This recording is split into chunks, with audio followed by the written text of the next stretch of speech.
الحمدللہ رب العالمین والصلاة والسلام علی سید الانبیاء والمرسلین اما بعد فاعوذ باللہ من الشیطان الرجیم بسم اللہ الرحمن الرحیم الصلاة والسلام علیکہ یا رسول اللہ وعلی آلکہ واصحابکہ یا حبیب اللہ الصلاة والسلام علیکہ یا نبی اللہ وعلی آلکہ واصحابکہ یا نور اللہ۔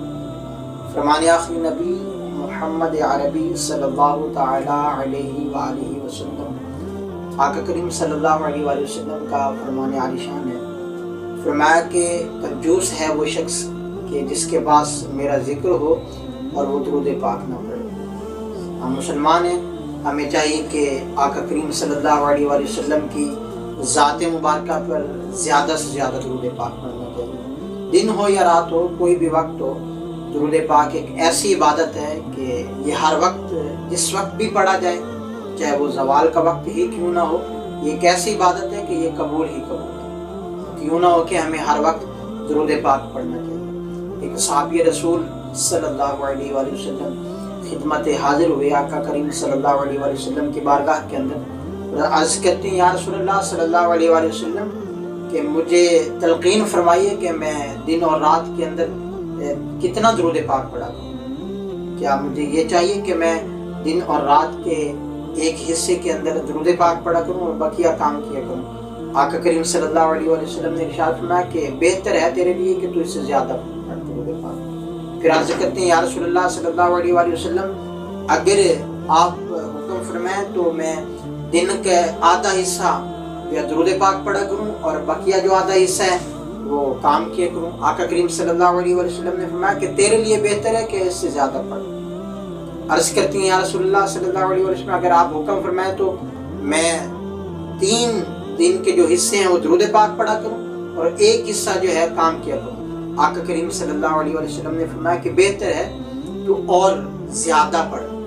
تو عرض کرتے ہیں یا رسول اللہ صلی اللہ علیہ وسلم میں سارا دن ہی درود پاک پڑھا کروں۔ آقا کریم صلی اللہ علیہ وسلم نے ارشاد فرمایا یہ تیرے غموں اور فکروں کے لیے کافی ہے۔ کتنی پیاری حدیث مبارک ہے، کتنا پیارا آقا کریم صلی اللہ علیہ وسلم کا فرمان عالی شان ہے۔ سارا دن ہی درود پاک پڑھا کریں، سارا دن ہی درود پاک پڑھا کریں۔ اور ایک اور میں آپ کو آپ کی بارگاہ کے اندر حدیث مبارکہ عرض کرتا ہوں کہ پیارے آقا کریم صلی اللہ تعالیٰ علیہ وسلم کا فرمان عالی شان ہے کہ بروز قیامت والے دن ہر بندے نے پل صراط سے گزر کے جانا ہے، ہر ذی روح نے پل صراط سے گزر کر جانا ہے۔ حدیث مبارک ہے کہ بروز قیامت جب پل صراط سے لوگ گزر رہے ہوں گے، مولی اور گاجر کی طرح کٹ کٹ کے اس جہنم کے اندر گر رہے ہوں گے، اتنا وہ جناب ایک تلوار سے زیادہ وہ تیز ہے اور بال سے زیادہ باریک ہے پل صراط، اس کے اوپر سے گزر رہے ہوں گے۔ آقا کریم صلی اللہ علیہ وسلم کا فرمان عالی شان ہے کہ ایک شخص وہاں سے گزر رہا ہوگا اور ڈگمگا رہا ہوگا، ڈر کے گزر رہا ہوگا اور ڈگمگا رہا ہوگا۔ اتنی دیر کے اندر کوئی ایک نورانی شخصیت آئے گی اور اس کا بازو پکڑ کر اسے پل صراط سے گزار دے گی۔ جب وہ گزر جائے گا تو وہ پوچھے گا میں تو بڑا گناہ گار تھا، میں تو بہت زیادہ گناہ کرنے والا تھا، مگر یہ کون سی شخصیت ہے اور کون سا میرا نیک عمل ہے جو کام آ گیا؟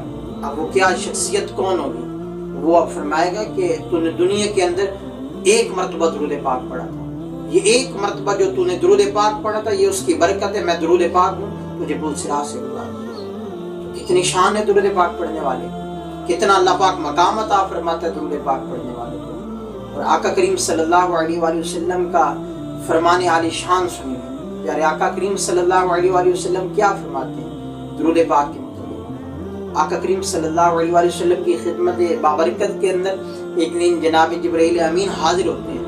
آقا کریم صلی اللہ علیہ وآلہ وسلم نے پوچھا ہے جبرائیل بتا تیری طاقت کتنی ہے، اللہ پاک نے جو تجھے طاقت عطا فرمائی ہے وہ کتنی ہے؟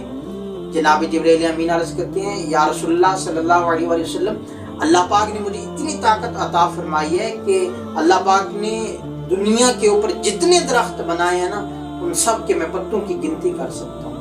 تو آقا کریم صلی اللہ علیہ وآلہ وسلم نے پھر پوچھا اے جبرائیل اور بتا، اس سے زیادہ تو کوئی اور بھی کام ہے جو اس سے زیادہ تو کر سکتا ہے؟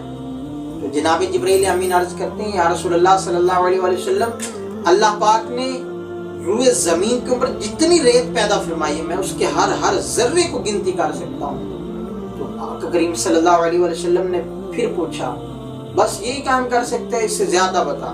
تو عرض کرتے ہیں یا رسول اللہ صلی اللہ علیہ وسلم، اللہ پاک نے مجھے اتنی طاقت عطا فرمائی ہے، اگر میں چاہوں تو سمندر کے اندر جتنی مچھلیاں ہیں میں ان سب کی گنتی کر سکتا ہوں۔ آقا کریم صلی اللہ علیہ وسلم نے پھر پوچھا اے جبریل اور بتا؟ خاموش ہو گئے، چپ کر گئے۔ عرض کرتے ہیں یا رسول اللہ صلی اللہ علیہ وسلم، ایک مقام اور ایک مرتبہ، ایک ٹائم ایسا آتا ہے کہ مجھ جبریل کی طاقت ساتھ نہیں دیتی۔ آقا کریم صلی اللہ علیہ وسلم نے پوچھا جبریل بتا کون سا ٹائم ہے، کون سا وقت ہے، کون سا مقام ایسا آتا ہے جہاں تجھے تو اللہ تعالیٰ نے بڑی شانوں سے نوازا ہے، تجھے تو بڑے مقام عطا فرمائے ہیں، تیرے پاس تو بڑی طاقت ہے، تو بڑے کام کر لیتا ہے، مگر وہ ٹائم وہ وقت کون سا ہے جہاں تیری طاقت ساتھ نہیں دیتی؟ تو عرض کیا کرتے ہیں یا رسول اللہ صلی اللہ علیہ وسلم، جب آپ کا امتی، یہ ذرا غور سے سنیے گا کیا اللہ پاک نے شان کیا عطا فرمائی ہے درود پاک پڑھنے والے۔ عرض کرتے ہیں یا رسول اللہ صلی اللہ علیہ وسلم، جب آپ کا امتی آپ کی ذات بابرکت کے اوپر ایک مرتبہ درود پاک پڑھتا ہے، صرف ایک مرتبہ درود پاک پڑھتا ہے، اللہ پاک اس پہ اتنی رحمتیں نازل فرماتا ہے، اتنی رحمتیں نازل فرماتا ہے کہ مجھ جبریل سے گنی نہیں جاتی، کتنی رحمتیں نازل فرماتا اور کتنی برکتیں ہیں درود پاک پڑھنے میں۔ اب دیکھیں جبرائیل تو بڑی شانوں والے ہیں نا، بڑے مقام والے ہیں نا، یہ تو جناب ہر چیز کی گنتی کر سکتے ہیں، ریت کے ذرات کی گنتی کر سکتے ہیں، سمندر کے اندر مچھلیوں کی گنتی کر سکتے ہیں، درختوں کے اوپر پتوں کی گنتی کر سکتے ہیں، مگر جناب جبرائیل امین ایک رحمت جو اللہ پاک اس بندے پہ فرماتا ہے ایک مرتبہ درود پاک پڑھنے کی وجہ سے، جناب جبرائیل اس رحمت کو نہیں گن سکتے۔ کتنی اللہ پاک برکتیں عطا فرماتا ہے درود پاک پڑھنے والے۔ کیا ہی خوب ہو، ہم دن ہو یا رات ہو، صبح ہو یا شام ہو یا دوپہر ہو، کوئی بھی وقت ہو، کوئی بھی وقت ہو، چاہے ہم جا رہے ہیں سفر کے اندر ہیں، ہم بیٹھے ہیں، ہم کھانا کھا رہے ہیں، ہم کوئی بھی کام کر رہے ہیں، اس سے پہلے آپ درود پاک پڑھ لیں۔ ٹھیک ہے، علماء کرام کیا فرماتے ہیں کہ جو بندہ 313 مرتبہ درود پاک پڑھتا ہے، اللہ پاک اسے جناب جو بے شمار درود پاک پڑھنے والے ہیں ان میں شامل فرما دیتا ہے۔ اب 313 مرتبہ درود پاک پڑھنے میں کتنا ٹائم لگتا ہے؟ کوئی وقت نہیں لگتا، 10 سے 12 منٹ 15 منٹ لگ جاتے ہیں، اس سے کم وقت لگتا ہے۔ تو کیا یہ اچھا ہو ہم زیادہ سے زیادہ درود پاک، زیادہ سے زیادہ درود پاک پڑھیں۔ ایک اور حدیث مبارکہ میں آپ کی بارگاہ میں عرض کرتا ہوں، پیارے آقا کریم صلی اللہ علیہ وسلم نے ارشاد فرمایا کہ جو بندہ روزانہ 1000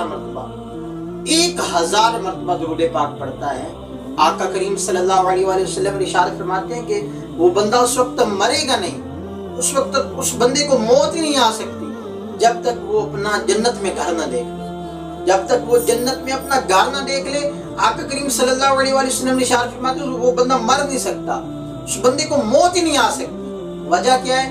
کیونکہ وہ 1000 مرتبہ آقا کریم صلی اللہ علیہ وسلم کی بارگاہ کے اندر روزانہ درود پاک پڑھتا ہے، ڈیلی بیس پہ وہ درود پاک پڑھ رہا ہے آقا کریم صلی اللہ علیہ وسلم کی بارگاہ کے اندر۔ ایک اور حدیث مبارکہ میں آپ کی بارگاہ کے اندر پیش کرتا ہوں، میرے محبوب کریم صلی اللہ علیہ وسلم ارشاد فرماتے ہیں کہ جو بندہ جمعرات والے دن ذرا غور سے سنیے گا، درود پاک پڑھتا ہے، اللہ پاک جمعرات والے دن فرشتوں کو زمین کے اوپر بھیجتا ہے جن کے ہاتھ میں سونے کے قلم اور چاندی کے کاغذ ہوتے ہیں۔ وہ کام کیا کرتے ہیں جناب؟ سونے کے قلم اور چاندی کے کاغذ پہ کس چیز کا نام لکھتے ہیں؟ میرے محبوب کریم صلی اللہ علیہ وسلم ارشاد فرماتے ہیں کہ جو بندہ جمعرات والے دن درود پاک پڑھتا ہے، وہ فرشتے اس بندے کا نام اور اس کے والد کا نام لکھتے ہیں۔ اور محبوب کریم صلی اللہ علیہ وسلم ارشاد فرماتے ہیں کہ وہ میری بارگاہ کے اندر ان کے نام پیش کیے جاتے ہیں۔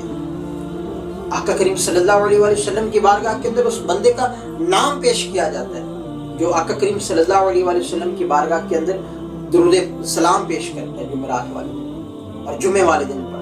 کتنی برکتیں ہیں، کتنی برکتیں ہیں، تو کیا ہی خوب ہو ہم پڑھنا۔ ویسے فضولیات میں ہمارا ایک وقت گزر جاتا ہے، سارے ہم باتیں کرتے کرتے ایک ٹائم گزار دیتے ہیں، تو کیا ہی اچھا ہم درود پاک پڑھنے میں اپنا ٹائم گزاریں، نیکیوں کے اندر اپنا ٹائم گزاریں۔ صحابہ کرام کا ایک معمول تھا کہ آقا کریم صلی اللہ علیہ وسلم کی زیارت بھی فرماتے رہتے تھے اور درود پاک بھی آقا کریم صلی اللہ علیہ وسلم کی بارگاہ کے اندر پیش کیا کرتے تھے۔ تو ہمیں کیا چاہیے؟ ہم آقا کریم صلی اللہ علیہ وسلم کے ادنا غلام ہیں، ہمیں تو زیادہ نیکیاں کرنے کی ضرورت ہے۔ وہ تو صحابی تھے، وہ تو قطعی جنتی تھے، وہ تو جنتی ہیں، آقا کریم صلی اللہ علیہ وسلم نے ان کو بشارت سنا دی ہے، پھر وہ کیا کام کرتے ہیں؟ آقا کریم صلی اللہ علیہ وسلم کی زیارت بھی کرتے ہیں اور آقا کریم صلی اللہ علیہ وسلم کی بارگاہ کے اندر جناب درود السلام بھی پیش کرتے ہیں۔ ہمیں تو وہ فضیلت بھی حاصل نہیں ہے، ہم تو صحابہ کرام کے بھی ادنا غلام ہیں، غلاموں کے غلام ہیں، بلکہ غلاموں کے غلام ہیں نا۔ ہمیں تو زیادہ سے زیادہ درود پاک آقا کریم صلی اللہ علیہ وسلم کی بارگاہ کے اندر پیش کرنا چاہیے۔ اس کے فائدے کیا ہیں؟ علماء کرام کیا فرماتے ہیں؟ جو بندہ زیادہ درود پاک پڑھتا ہے، فرماتے ہیں کہ نزعہ کے وقت جو نزعہ کی تکلیف ہیں اس کے اندر آسانی ہو جاتی ہے، اس بندے کا خاتمہ ایمان پر ہوتا ہے، وہ جناب ایمان ساتھ لے کے جاتا ہے، اس دنیا سے جب جاتا ہے تو ایمان کے ساتھ جاتا ہے۔ اور قبر کے اندر آقا کریم صلی اللہ علیہ وسلم کی جو زیارت کروائی جاتی ہے، اللہ پاک اسے پہچان عطا فرماتا ہے۔ اور جو بروز قیامت اٹھایا جائے گا، درود پاک پڑھنے والے کو بروز قیامت اٹھایا جائے گا، اللہ پاک انہیں عالی شان جو سواریاں عطا فرمائے گا، اور بروز قیامت اللہ پاک ان کو سیدھے ہاتھ میں ان کا اعمال نامہ عطا فرمائے گا۔ اللہ تعالی ہمیں زیادہ سے زیادہ درود پاک پڑھنے کی توفیق عطا فرمائے، آقا کریم صلی اللہ علیہ وسلم کی بارگاہ کے اندر زیادہ سے زیادہ درود و سلام عرض کرنے کی توفیق عطا فرمائے۔ اللہ پاک ہمیں عمل کرنے کی توفیق عطا فرمائے۔ آمین آمین بجاہ نبی الامین صلی اللہ علیہ وآلہ وسلم۔